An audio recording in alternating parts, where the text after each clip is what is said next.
Hi friends, ఈరోజు మధ్యాహ్నం ఏదన్నా తినాలి అనిపించింది. యూట్యూబ్లో చూస్తే ఫ్లఫీ ఆమ్లెట్ వైరల్ అవుతుంది. నేను కూడా ట్రై చేస్తే పోలే అని నేను ట్రై చేసినాను.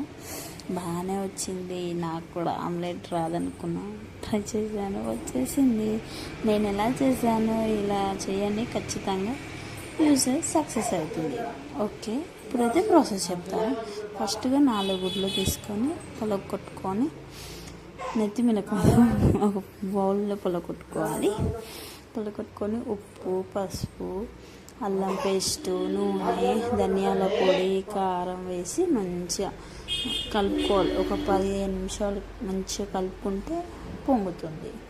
అలా బాగా కలిపాక పెంక వేడి చేసుకొని పెంక మీద నూనె వేసి సరిపడంత నూనె వేసాక ఆమ్లెట్ వేయాలి. ఆమ్లెట్ వేసి దాని మీద కొంచెం లైట్గా ఉల్లిగడ్డ, కొంచెం లైట్ చిన్న తరిగిన ఒక మిరపకాయ, చిన్న కొత్తిమీర ముద్ద వేసి 2 దిక్కులు కాల్చుకుంటే అంతే. వేడి వేడి ఆమ్లెట్, ఫ్లఫీ ఆమ్లెట్. నేను ఒకటి చేశాను. నెక్స్ట్ మా ఆయన చేసినది ఇది. మా ఆయన సేమ్ నా లెక్కన చేసింది, కానీ కొంచెం పెద్దగా చేసిండు.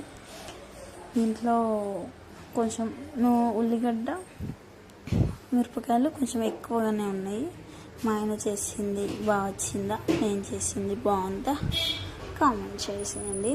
నేను చేసిందేమో యూట్యూబ్లో చేసి, మా ఆయన చేసిందేమో ఆయన సొంతంగా చేసింది. ఓకే గైస్, నచ్చితే లైక్ చేయండి. బాయ్.